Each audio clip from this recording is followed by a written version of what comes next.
aho rero kuko nabibateguje tugiye kuzajya dusangira amakuru agezweho ndetse tukanasesengura amakuru agendanye n'imikino, ari nako kandi tuzajya tuganira ku makuru ya showbiz.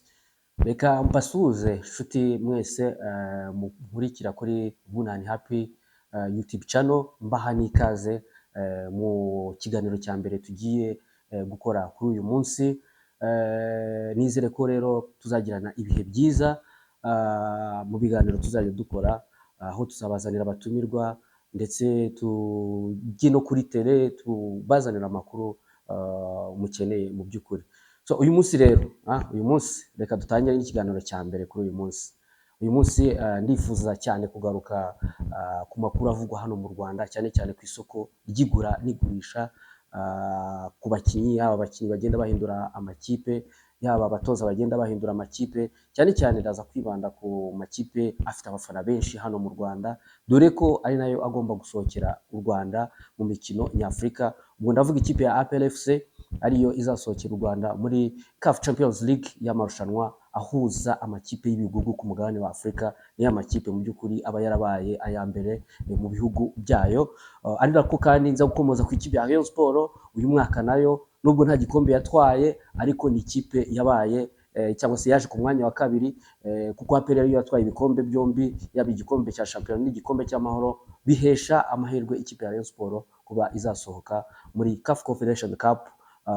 By'umwihariko rero ayo makipe niyo ndibuze kwibandaho, cyane cyane mvuga ku isoko uko rihagaze, uko ayo makipe ari kwitegura nyine ku isoko ry'abakinnyi. Muri APR rero, APR ni ikipe ikomeje kugenda ibabaza mukeba. Iyo mvuze mukeba wumve ikipe ya Rayon Sport.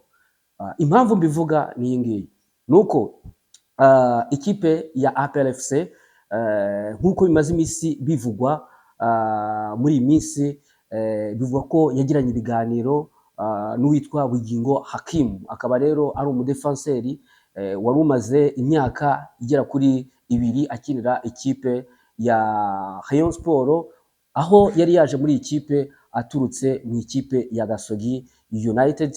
Uyu muhungu ndetse akaba ari umwe mu bakinnyi barimo bahamagarwa mu ikipe y'igihugu. APR rero biravugwa yuko igomba gusinyisha uyu muhungu Bugingo Hakim, nubwo itarabitangaza officially cyangwa se ku mugaragaro, ariko ayo ni amakuru aturuka muri iyi kipe ku uyu Bugingo Hakim, umudefenseur ukina ku buryo ku ruhande rw'ibumoso, wari usanzwe ukina ikipe ya Rayon Sport, agomba kwerekeza mu ikipe ya APR FC, aho bivugwa ko ashobora no kuba yasimbura umukinnyi Claude, ari we wari usanzwe ari kapiteni w'ikipe ya APR mu gihe yaba yerekeje muri Azam FC nk'uko bimaze iminsi bivugwa. Ari nako kandi aramutse atagiye, bwaba ari uburyo bwiza bwo guhana competition ku bakinnyi babiri, kuko Claude sezo ishize yakinnye ku mwanya wo kuri gatatu cyangwa se ku ruhande rw'ibumoso ari wenyine. So bivuga rero ko yarakeneye n'undi mukinnyi bagenda basimbura. Uyu ni umukinnyi wa mbere ushobora kuva mu ikipe ya Rayon Sport, uvuye mu ikipe ya Rayon Sport agiye mu ikipe ya APR.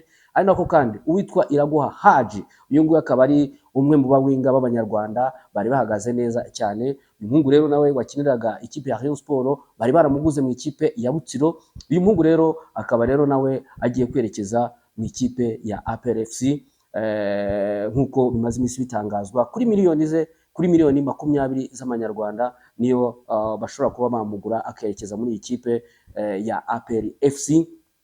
Ari nako kandi uyu muhungu azagenda abisikana n'uwitwa Mugisha Gilbert, bakunda kwita Barafinda, warangije amasezerano yo mu ikipe ya APR, ariko bivugwa ko ikipe ya APR itifuza kuba yamwongerera amasezerano. Byumvikana rero ko Iraguha Haji nawe yaba ari umwe mu bakinnyi bakwifashishwa kuri uriya mwanya w'umuwinga cyangwa se ku ruhande rwa 11 cyangwa se 7, ariko azahura na competition ikomeye cyane kuko bafite abagande babiri, uwitwa Hakim Kiwanuka baguze umwaka washize, ndetse na Denis Omedi bakunda kwita Omedinho, kandi bafite abakinnyi nk'aba Watara, bafite abakinnyi nk'aba Twiseng Tuguma bakuye mu kipe ya Rayon Sport. Urumva ko competition yabiri hejuru, ariko nta washidikanya ko ari umukinnyi mwiza Iraguha Haji. Undi mukinnyi uri kuvugwa mu ikipe ushaka kuva mu ikipe ya Rayon Sport akerekeza muri APR n'umukinnyi witwa Ombolenga Fitina. Ombolenga Fitina ni umukinnyi umaze igihe kinini mu ikipe y'igihugu y'u Rwanda Amavubi akina ku ruhande rw'iburyo. Yaje kuva mu ikipe ya APR mu buryo butavuzweho rumwe, yerekeza mu ikipe ya Rayon Sport umwaka washize. Yari yarasinye imyaka 2 mu ikipe ya Rayon Sport, ariko ntabwo byaje kugenda neza ubwo yari ari muri ikipe ya Rayon Sport, ndetse n'imikino ya nyuma ya shampiyona uyu Ombolenga Fitina ntabwo yayikinnye. Byavugwaga ko ashobora kuba yaragambaniye ikipe ya Rayon Sport kuri mukeba, tanga amakuru kuri mukeba cyangwa se kuri APR mu gihe biteguraga ko baba bakina, ariko ibyo nibiba bivugwa. Ombolenga rero ntabwo we na Rayon Sport ikiri mariage izaramba, bagomba gutandukana. Gusa ikipe ya Rayon Sport ikaba igomba kumugurisha kuko ayifitiye umwaka, igomba kumukuramo amafaranga. So ikipe ya APR FC rero si ubwa mbere ibabaje ikipe ya Rayon Sport, kuko ni kenshi yagiye yitwara abakinnyi kandi abakinnyi bakomeye. Ngira ngo abantu baribuka Haruna Niyonzima wigeze kuva muri Rayon Sport, yari umukinnyi mwiza cyane, icyo gihe ari tara ikomeye. Mu mwaka wa 2005 icyo gihe Haruna Niyonzima yaravuye muri Etincelle yaza muri Rayon Sport. APR babonye uburyo ari impano yigendera, iramusinyishije. Abareyo icyo gihe ntibishimye, ariko nyine ukurusha amafaranga agutwara byose. Icyo gihe rero yaje gukina ikipe ya APR, ndetse nyuma biza no kurangira yerekeje mu ikipe ya Young Africans. Haruna bigaragaza ko ari umukinnyi ukomeye. Undi mukinnyi ngira ngo abantu bibuka wavugishije abantu cyane ni uwitwa Bokota Kamana Labama. Uyu nguyu yari umukinnyi ukomeye cyane, ngira ngo na nyakwigendera Jean Lambert Gatare niwe wari waramuhimbye igikura nkota. Uyu muhungu rero yari yaje muri Rayon Sport avuye mu ikipe yitwa Vita Club, ariko nyuma yaho aza icyo gihe yaje no gutsinda ikipe ya Rayon Sport ibitego byinshi, atsinze ibitego 14 aba Meri Bite, cyangwa se umukinnyi wa mbere atsinze ibitego byinshi muri sezo. Icyo gihe rero ikipe ya APR nabwo yahise umutwara, abareyo bakomeza gukubita agatoki ku kandi. Ibyo twibuka nanone bya vuba ni muri 2018 ubwo ikipe ya Rayon Sport bwo yari imaze gutwara igikombe cya shampiyona, iri kumwe n'abakinnyi batandukanye, harimo Mutsinzi Ange Jimmy, irimo uwitwa Manzi Thierry, harimo Manishimwe Jabe na Niyonzima Olivier Sef. Aba bakinnyi rero bamaze gufasha ikipe ya Rayon Sport gutwara igikombe cya shampiyona.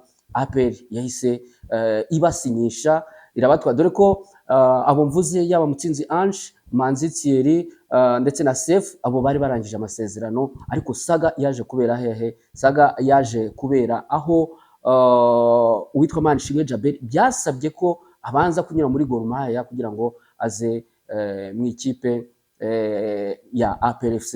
Icyo gihe nabyo ni ibintu byavuzwe cyane, nguko riko ikipe ya APR igikomeje kugenda ibabaza Rayon Sport. So naho mukanya tugarutse mu gice cya kabiri cy'ikiganiro cyacu cyo kuri uyu munsi, aho rero tugiye kuganira no ku ikipe ya Rayon Sport.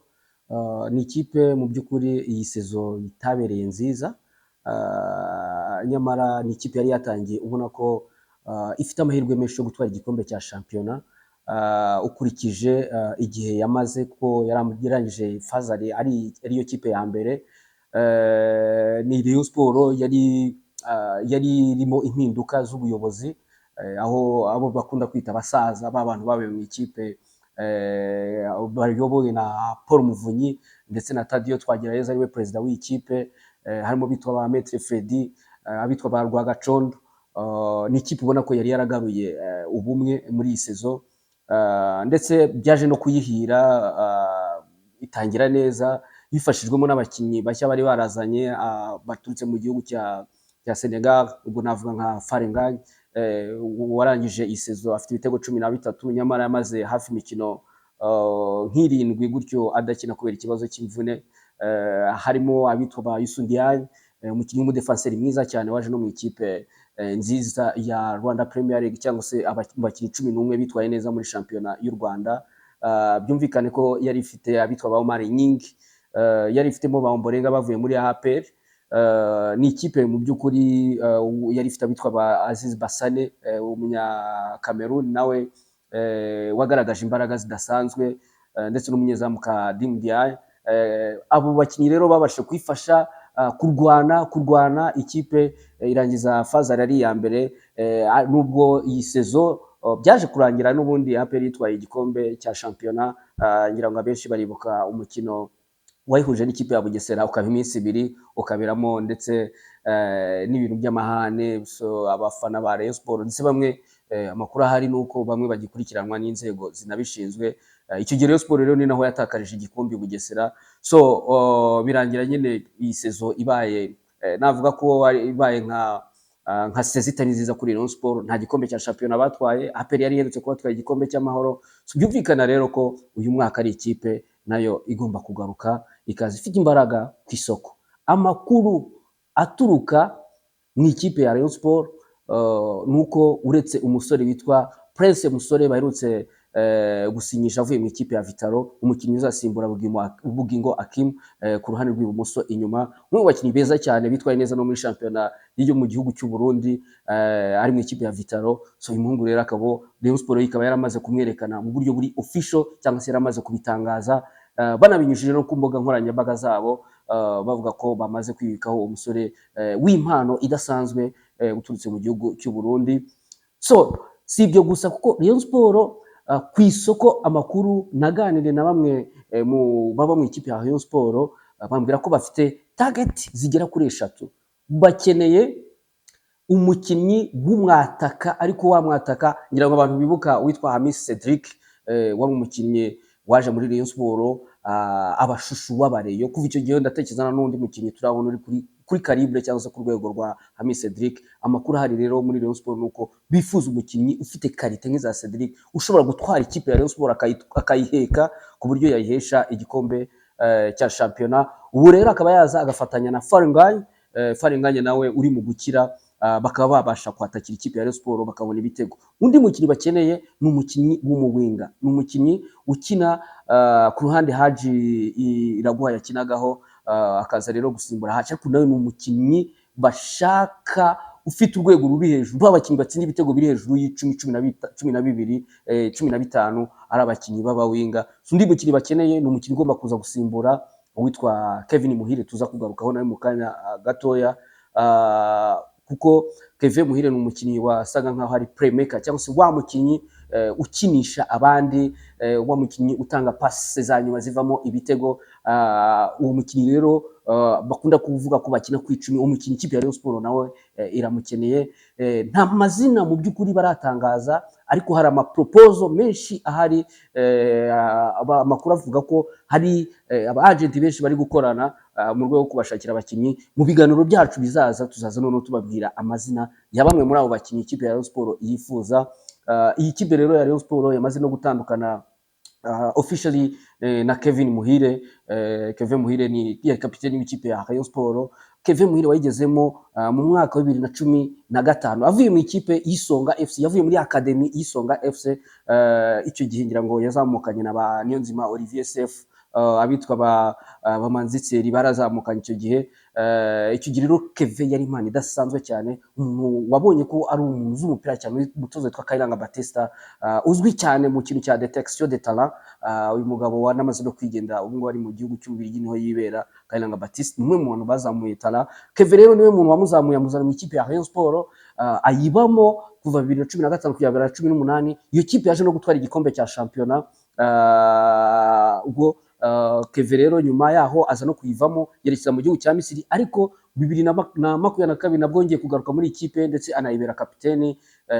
Kevin rero ni umwe mu bakinnyi bari bakunzwe cyane mu ikipe ya Rayon Sport, ariko kugeza kuri ubu ngubu yamaze gusohoka muri ikipe. Agiye mu ikipe yitwa Jamus Football Club, ni ikipe yo mu gihugu cya South Sudan cyangwa Sudan y'Amajyepfo. Iyi shampiyona nayo harimo abaherwe bakomeje kugenda bashyiramo amafaranga. Iyi kipe rero ikaba yaratwaye igikombe cya shampiyona cy'umwaka idatsinzwe n'umukino n'umwe, yitwa Jamus Football Club. Ikaba rero iri kwiyubaka kugira ngo izaze ifite imbaraga nyinshi muri CAF Champions League. Niyo mpamvu rero yamaze gutangaza ko yamaze gusinyisha witwa Kevin Muhire. Bivugwa yuko agomba gufata amafaranga ari hejuru y'ibihumbi $80. Kevin Muhire n'amafaranga meza. Kevin Muhire wanagaragaye ari mu ndege kuko ari kujya gusinya amasezerano, ikipe yamaze kubyemeza. So Rayon Sport rero ubwo abareyo mwe mwibagiwe Kevin Muhire, bashakire ahandi. So turagaruka mu kanya. Reka twinjire noneho mu gice cya gatatu cy'ikiganiro cyacu. Uyu munsi tugiye kuvuga ku isoko ry'igura n'igurishwa ku mugabane w'i Burayi. Benshi mu bakunzi bacu ngira ngo bafite amakipe bakurikirana, abafana za Arsenal, abafana za Real Madrid, hari abafana Manchester United, Liverpool n'andi makipe mukunda. Aya makipe nayo tuzajya tuyagarukaho tuvuge amwe mu makuru agenda avugwa muri ayo makipe. Transfer ya mbere ngiye kugarukaho ni transfer y'umugabo witwa Kevin De Bruyne. Kevin De Bruyne rero akaba yaramaze igihe ari kapiteni w'ikipe ya Manchester City. Uyu mugabo rero akaba yamaze kwerekeza mu ikipe ya Napoli. Ikipe rero ya Napoli ikaba yamusinyishije, bigizwemo uruhare n'umutoza witwa Antonio Conte banigeze kubana mu ikipe ya Chelsea. Uyu muhungu rero akaba rumwe mu bakinnyi bari bakomeye cyane mu ikipe ya Manchester City kuko yayikiniye imikino 422 yose, atsindamo ibitego bigera ku 108. BBC rero yamaze kwemeza ndetse n'ibindi binyamakuru bitandukanye byamaze kwemeza yuko uyu mugabo yamaze kwerekeza mu ikipe ya Napoli. Yafashije ikipe ya Manchester City kwegukana ibikombe bigera muri 6 bya Premier League, ibikombe 5 bya League Cup, ibikombe 2 bya FA Cup ndetse na Champions League batwaye mu mwaka wa 2023. Akaba rero ari umwe mu bakinnyi bubatse izina rikomeye cyane mu ikipe ya Manchester City. Ku myaka ya 33 uyu mugabo w'umubirigi akaba agiye gukomereza mu gihugu cy'Ubutaliyani. Kevin De Bruyne ngira ngo abantu bazamukumbura, n'umwe mu bagabo bari bakomeye cyane mu ikipe ya Manchester City ya Pep Guardiola. So twerekeze noneho mu ikipe ya Manchester United. Man U ihagaze ite ku isoko ryo kugura abakinnyi? Manchester United umukinnyi wa mbere yamaze gutangaza ko yaguze n'umugabo witwa Matheus Cunha. Uyu mukinnyi rero w'umunya Brazil akaba avuye mu ikipe ya Wolverhampton nayo ikina shampiyona y'ikiciro cya mbere mu gihugu cy'Ubwongereza kuri miliyoni 32 z'amapaundi. Amafaranga rero ikipe ya Manchester City ikaba yamaze kuyiha ikipe ya Manchester United ikaba yamaze kuyaha ikipe ya Wolverhampton. Uyu mugabo rero akaba yasinye imyaka igera kuri 5 yose mu ikipe ya Manchester United. Umwe mu bakinnyi beza ndetse banitwaye neza muri shampiyona y'ikiciro cya mbere mu gihugu cy'Ubwongereza. Akaba rero yanahise atangaza ko inzozi ze zabaye impamo, avuga ko kuva akiri umwana mu rugo iwabo yakundaga gukurikira Premier League, ariko cyane cyane ikipe ya Manchester United. Akanavuga yuko rero yahoraga afite indoto zo kuzambara jezi ya Manchester United. Akavuga rero ati inzozi zanjye zibaye impamo. Akaba ari umuntu rero wabyishimiye cyane, n'umwe bakinnyi beza cyane kuko Matheus Cunha mu mikino 76 yakinnye akinira ikipe ya Wolverhampton yatsinzemo ibitego 31. Yari yarerekeje muri ikipe rero avuye mu ikipe ya Atletico de Madrid muri 2023. Ikipe ya Man U rero ikaba nubwo ari ikipe itazakina Champions League ariko nimwe mu makipe afite amazina, ni nayo mpamvu iri ku attractinga cyangwa se iri kugenda ikurura abakinnyi beza. Ikaba rero niyo mpamvu uyu mukinnyi witwa Matheus Cunha yamaze kwerekeza muri iyi kipe. Undi mukinnyi uvugwa cyane mu ikipe ya Manchester United ni uwitwa Victor Gyökeres. Uyu mukinnyi Victor Gyökeres akaba ari rutazamu w'ikipe ya Sporting Lisbon yo mu gihugu cya Portugal. Akaba ari umwe mu bakinnyi bagezweho cyane ndetse banashakishwa cyane n'amakipe akomeye cyane kugeza kuri ubu ngubu. Uyu muhungu rero akaba yaratojwe n'umugabo witwa Ruben Amorim. Uyu nguyu akaba ari umutoza w'ikipe ya Manchester United. Ibinyamakuru byinshi rero bikaba bivuga ko kubera umubano yagiranye n'uyu mutoza Ruben Amorim ndetse na Victor Gyökeres ashobora kuba yakwerekeza mu ikipe ya Manchester United. Ni umwe mu bakinnyi beza cyane kugeza kuri ubu ngubu ufite agaciro hafi ka miliyoni 70 z'amapaundi.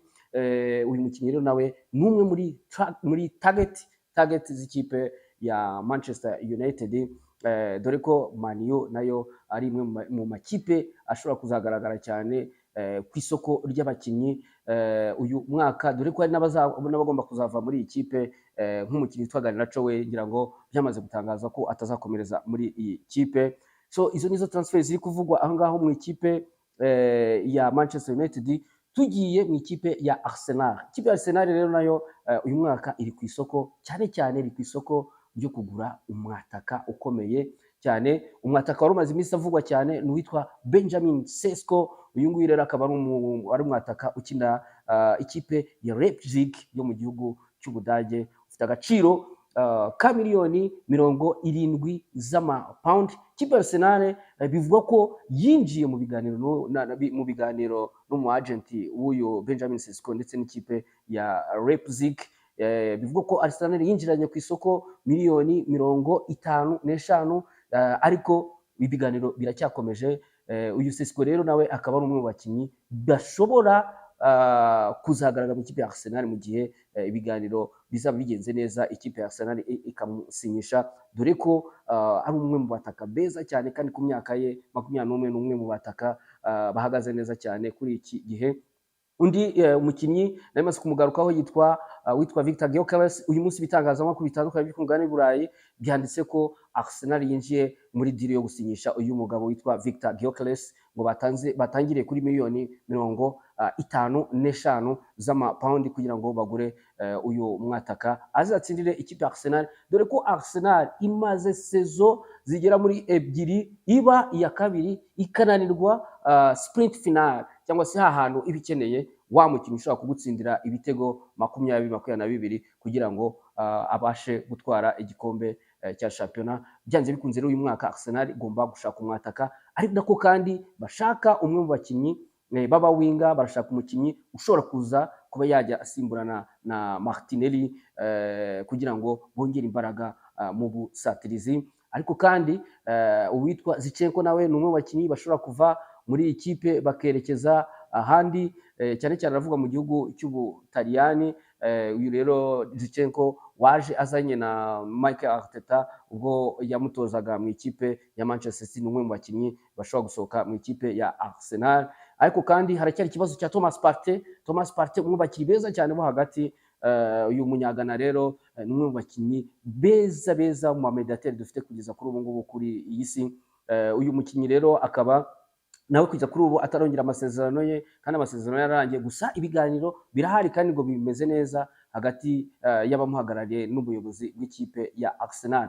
N'izindi nkuru nyinshi zivugwa muri Arsenal tuzakomeza kujya tuzigarukaho, ariko munyemerere tujye no mu ikipe ya Liverpool. Ikipe ya Liverpool rero nayo iri ku isoko, ntabwo isinziriye, dore ko muri aka kanya gashize yamaze gutangaza ko yamaze gusinyisha umukinnyi w'Umudage. Uyu mukinnyi w'Umudage rero akaba yitwa Wirtz rero akaba ari umukinnyi wakinira ikipe ya Leverkusen, akaba rero ni umwe mu bakinnyi bahagaze neza b'Abadage, yitwa Florian Wirtz. Akaba rero aguzwe akayabo, oh my goodness, aguzwe akayabo k'amafaranga atabaho, akaba rero abase record cyangwa se aciye agahigo miliyoni 116 z'amapawundi. Byumvikana ko ari miliyoni 137 z'amaeuro, n'amafaranga mu by'ukuri atari makeya. Liverpool rero ikaba yamaze kumvikana n'uyu umukinnyi kugira ngo yerekeze muri iyi kipe.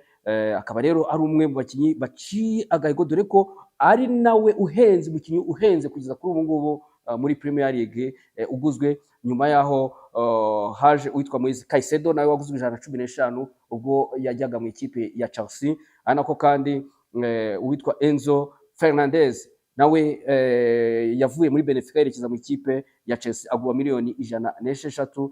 Declan Rice wavuye muri West Ham akerekeza muri Arsenal, miliyoni 105. Undi ni Jack Grealish wavuye muri Aston Villa, aguzwe miliyoni 100 z'amapawundi akerekeza mu ikipe ya Manchester City. Uyu muhungu rero witwa Wirtz bitaratinda Liverpool yamutangaje, yamaze gutangaza ko byumaze kumvikana nawe, ubwo igisigaye nuko akora medical test ubundi bakamutangaza nk'umukinnyi w'ikipe ya Liverpool. Ngayo amakuru twari dufite muri transfer z'Iburayi. Buri munsi tuzajya dukomeza tugenda tubagezaho ayo makuru.